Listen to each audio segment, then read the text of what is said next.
एक समय की बात है, मुरैना नाम से एक गांव में एक पिंटू नाम का सरपंच रहता था। पिंटू बहुत ही ज्यादा लालची और स्वार्थी इंसान था। वो कभी भी किसी की मदद नहीं करता था और गांव वालों से बहुत ही ज्यादा जलता था।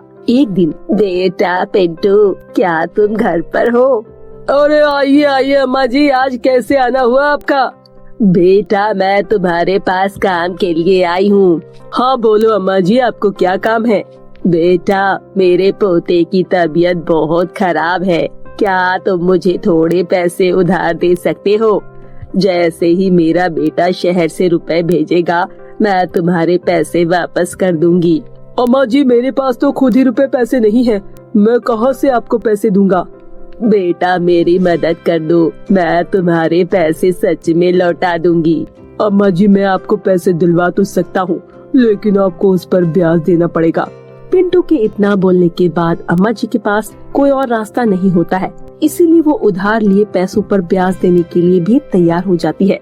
ठीक है, आप थोड़ी देर में आना, मैं आपको किसी और से पैसे लाकर दे दूंगा। पिंटू के इतना बोलते ही वो अम्मा जी वहाँ से चली जाती है। जब वो थोड़ी देर बाद वापस आती है तो वो देखती है कि पिंटू के घर में बहुत सारे मिठाई के डब्बे रखे हुए हैं। वैसे तो इसके पास पैसे नहीं रहते हैं और इतनी सारी मिठाई के डिब्बे ये अकेले कैसे खाएगा? अरे अम्मा जी, आ गई आप? वो ये सब मिठाई तो मैंने मंदिर में भिजवाने के लिए मंगाई है। बेटा, मुझे पैसे दे दो, मैं जा करके अपनी पोती की दवाई करा लूं। अम्मा जी के इतना बोलने के बाद पिंटू उन्हें पैसे दे देता है और 1000 रुपए पर 100 रुपए का ब्याज लेता है। लेकिन अम्मा जी की मजबूरी के कारण अम्मा को वो पैसे लेने पड़ते हैं और अम्मा जी वो पैसे लेकर चली जाती है। पिंटू ऐसे ही सभी लोगों के साथ किया करता। पहले तो वो गरीब बन करके दिखाता और फिर बाद में वो लोगों की मजबूरियों का फायदा उठा करके उन्हें ब्याज में पैसे देता और वो किसी पर दया भी नहीं करता। ऐसे ही एक दिन एक ज्योतिष सरपंच पिंटू के बंगले पर किसी और काम के लिए आता है, लेकिन वो बातों ही बातों में सरपंच पिंटू को कुछ ऐसा बता देता है जिसे सुनकर पिंटू के होश उड़ जाते हैं। क्या ज्योतिष जी, आप सही कह रहे हैं? क्या अरबों का सोना, और वो भी गांव के चमत्कारी नींबू के पेड़ से? हाँ सरपंच जी, 100 साल बाद आ रही है वो पूर्णिमा की रात, जिसकी रोशनी एक बार उस नींबू के पेड़ पर पड़ते ही वो पेड़ अरबों का सोना देगा। ज्योतिष जी, आपने मुझे इतनी बड़ी खुशखबरी दी है कि मैं तो पागल सा हो गया हूँ। हे भगवान, अब तो मुझे अरबों का धन मिलने वाला है। अब मैं इतना सारा धन कहाँ पर रखूंगा? लेकिन उस पेड़ के आसपास तो गांव वाले भी रहते हैं और इतना सारा सोना देखकर पूरे गांव वाले तो वहाँ पर टूट पड़ेंगे। मुझे कुछ ऐसा करना होगा जिससे कि कोई भी गांव वासी अपने घर से बाहर ही न निकले। लेकिन ऐसा क्या करूँगा? कुछ तो सोचना पड़ेगा। पिंटू बहुत गहरी सोच में पड़ जाता है और कुछ देर सोचने के बाद उसके दिमाग में एक खुराफाती तरकीब आती है। सभी गांव वाले भूत प्रेत चुड़ैल से बहुत ही ज्यादा डरते थे और उसी का फायदा उठाते हुए पिंटू एक पंडित जी की भेष में गांव में भटक भटक करके भोपू पर सूचना देते हुए गांव में घूमने लगता है। सुनिए सुनिए सभी गांव वाले, इस पूर्णिमा की रात चुड़ैलों की शक्ति सबसे ज्यादा मजबूत हो जाएगी और वो गांव में किसी भी घूम रहे व्यक्ति को अपने साथ हमेशा हमेशा के लिए ले जाएगी। इसीलिए मैं आप सभी को सूचित करता हूँ, या आप सब अपने घर के खिड़की दरवाजे बंद करके घर में रहिएगा, क्योंकि चांद की रोशनी पड़ते ही वो चुड़ैल आपके घर में भी घुस सकती है। इसीलिए आप सभी बच के रहिए।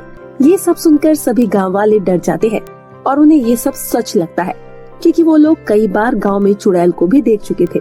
इसके बाद पिंटू पंडित के भेष में जा करके घर घर सभी को सूचना भी देता है और सभी लोग उसकी बात पर सहमत भी होते हैं। एक व्यक्ति, पंडित जी, आपका बहुत बहुत धन्यवाद हमें ये महत्वपूर्ण सूचना देने के लिए।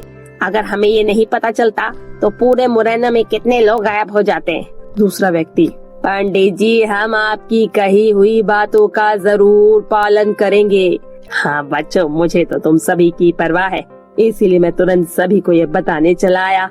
इसलिए तुम सभी उस रात को ना ही घर से बाहर निकलना और ना ही घर के दरवाजे खुले रखना। हाँ ठीक है पंडित जी, आप जैसा कहिए। ठीक है, मैं चलता हूँ। जय भोले बाबा की। ऐसे ही दिन बीतते हैं और पिंटू रोजाना आने वाले पूर्णिमा की राह देखता। वो खुशी के मारे रातों में सो भी नहीं पाता है। मेरे हाथ में खुजली भी होने लगी है, अब तो इंतजार ही नहीं हो पा रहा। न जाने कब वो नींबू का पेड़ मुझे अरबों का खजाना देगा और कब मैं अपने इस पवित्र हाथों से अपने घर में इतना सारा अरबों का खजाना रखूंगा, मेरा तो घर भी छोटा पड़ जाएगा। क्यों ना मैं इसके ऊपर और कमरे बनवा लूं। कल से ही काम पर लगाता हूँ सभी को। मैं तो कितना ज्यादा उत्सुक हूँ। बस एक बार अरबपति बन जाऊं मैं, फिर तो मैं विदेश में ही जाकर बस जाऊंगा। ऐसे ही दिन गुजर जाते हैं और आखिरकार वो पूर्णिमा की रात आ ही जाती है। और फिर रात के अंधेरे में पिंटू उस नींबू के पेड़ के पास जाता है। अच्छा, तो ये है चमत्कारी नींबू का पेड़। आज पहली बार मैंने पूरे गांव को शांत और सुनसान देखा है। सब कोई मेरी बातों में आकर के अपने अपने घरों में बंद हो गए हैं। अब बस जल्दी से चांद निकल आए और उसकी रोशनी इस नींबू के पेड़ पर पड़ जाए। पिंटू उस चांद के निकलने का बहुत देर तक इंतजार करता है। 1 घंटा बीत जाता है लेकिन चांद निकलता ही नहीं है। अरे ये चांद कब निकलेगा? आज पता चला कि ये औरतें इतनी चिड़चिड़ी क्यों होती है। जो चंदा मामा आने में इतनी देरी करते हैं, वही महसूस आज मैं कर रहा हूँ।